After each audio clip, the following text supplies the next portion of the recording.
राम मंदिर उभारण्यासाठी देशभरातून कारसेवक अयोध्येत दाखल झाले होते आणि यामध्ये नागपूरच्या कारसेविकांचा देखील समावेश होता। 1990 आणि 1992 ला कारसेवा करणाऱ्या महिलांनी त्या संदर्भातला आपला अनुभव सांगितलाय आणि त्यांच्याशी बातचीत केली आमचे प्रतिनिधी अमर काणे यांनी।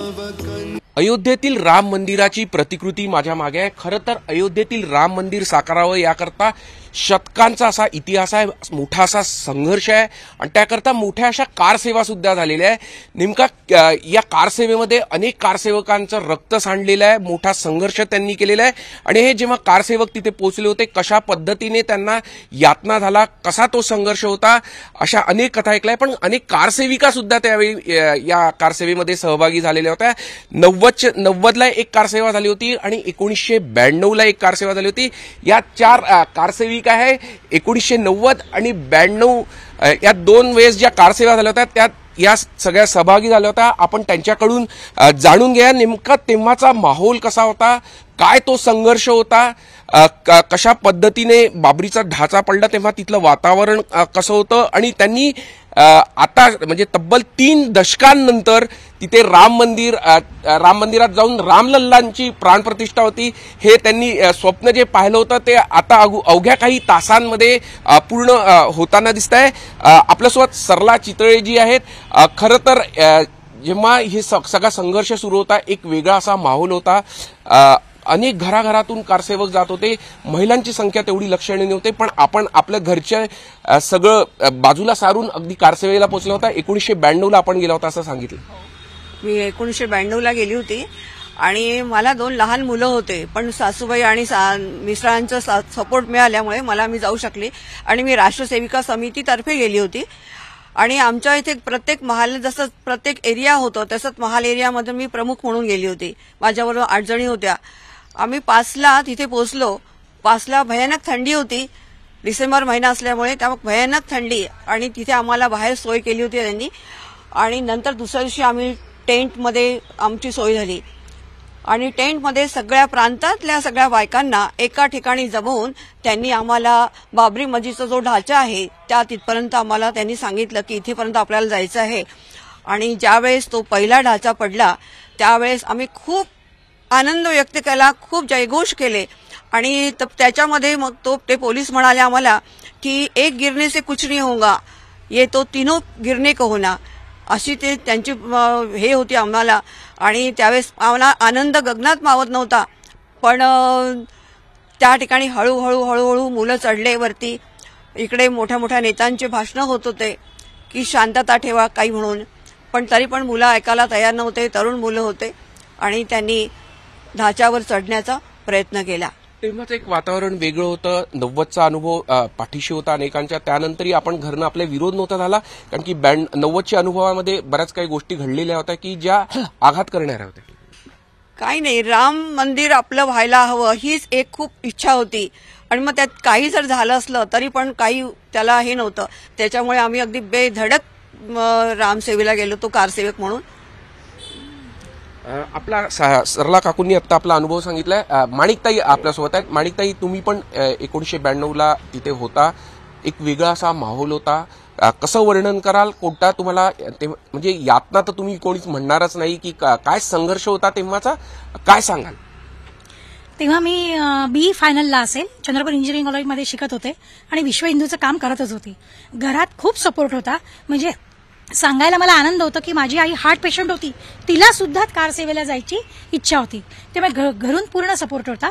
तर आणि त्यावेळेला असं वातावरण निर्माण करण्यात आलं होतं की श्रीराम पादुका पूजन प्रत्येक गल्लोगल्ली घरोघरी होत होतं, तरुणांना आणि सगळ्या हिंदूंना जागृत करण्यात येत होतं आणि त्या माहोलमध्ये जेव्हा तारीख डिक्लेअर झाली की 6 डिसेंबर 1992ला आपल्याला तिथे जायचं आहे, तर आदल्या दिवशीच आम्ही ट्रेनमध्ये बसलो तर तिथे लोकांचे जथ्थेच्या जथ्थे होते, खूप तुडुंब भरून ट्रेन अयोध्येकडे जात होत्या। जिथे आम्ही उतरलो फैजाबाद अयोध्या असं जवळ जोडलेलं आहे, तर रस्त्याने जिकडे पाहावे तिकडे कारसेवकांचे जथ्थेच्या जथ्थे सर्व दिशेने येत होते आणि रात्री आम्ही पोहोचलो तर टेंटमध्येच राहण्याची व्यवस्था केली होती, तर कुठे आहे काय याचं भान नव्हतं।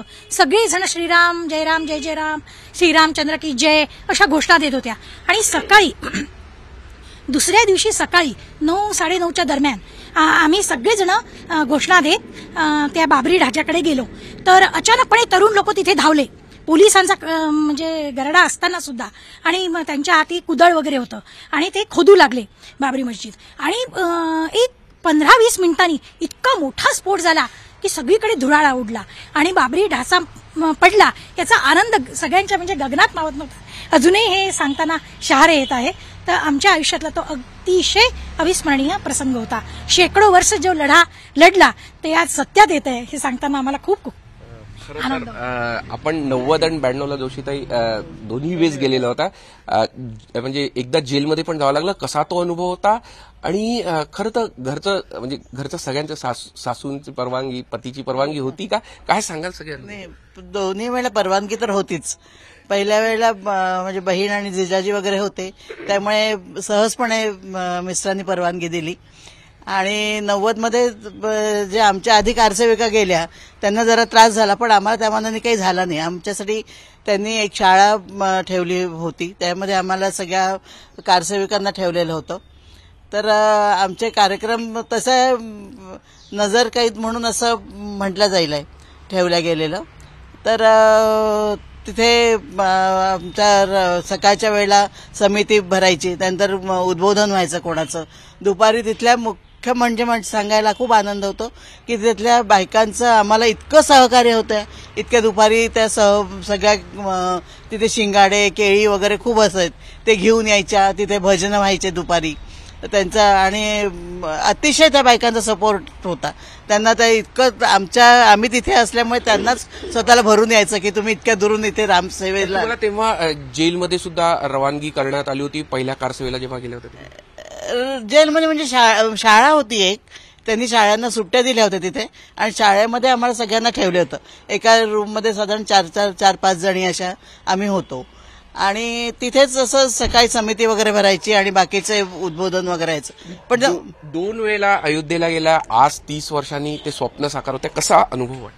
खूप आनंद होतोय. असं वाटतं की आपण जे काही केलं, थोडंफार काहीच केलं नाही खरं तर आम्ही काय केलं, पण जेव्हा गेलो आणि आज तिथे जे राम मंदिर होत आहे त्याचं असं जीवनाचं सार्थक झाल्यासारखं वाटतंय की आपण गेलो आणि तिथे आज राम मंदिर भव्य रामलला खरं आलेत. त्यामुळे खूप आनंद होतोय. आता खरं तर अपूर्वाताई, तुमच्याकरता द्विगुणित करणारा आनंद 10वीत होत्या असं तुम्ही सांगितलं तेव्हा गेलं होतं. काय, कारण 10वीत होत्या, गेल्या घरच्या आईवडिलांनी कशी परवानगी दिली आणि बरेच दिवस तुम्ही संपर्कात सुद्धा नव्हता. कसा अनुभव होता? कुटुंबियांची काय म्हणणं होतं आल्यानंतर? काय सांगाल सगळ्या कारसेवेच्या? ऍक्च्युली मी एकुलती एक आहे आणि मी जेव्हा गेली तेव्हा 10वीत होती आणि घरचं वातावरणही आधीपासनं म्हणजे रामभक्ती होतीच घरामध्ये. आणि इतकं पोषक वातावरण होतं की आईबाबांनी हा विचारही नाही केला की ही एकटी आहे तर हिला त्या. आणि आमच्या मीटिंग्स व्हायच्या, म्हणजे जेव्हा ठरलं जायचं तेव्हा आमच्या म्हणजे सिक्रेट मीटिंग्स सारखं व्हायचं. सतत ते मीटिंग घेऊन सांगायचे आम्हाला, विश्व हिंदू परिषद म्हणा किंवा आपले संघाचे.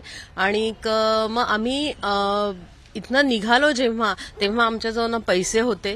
लिटरली 2 कपडे अंगावर, म्हणजे अंगावरचे कपडे आणि 2 जर्सीज असं सोबत घेऊन आम्ही गेलेलो होतो.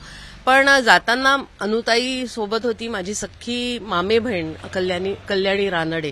तर आम्ही आणि आमच्याबरोबर बाकीचं आमचं पूर्ण आम्ही बसने गेलो. इथनं रात्री निघालो होतो आणि आम्ही बसने.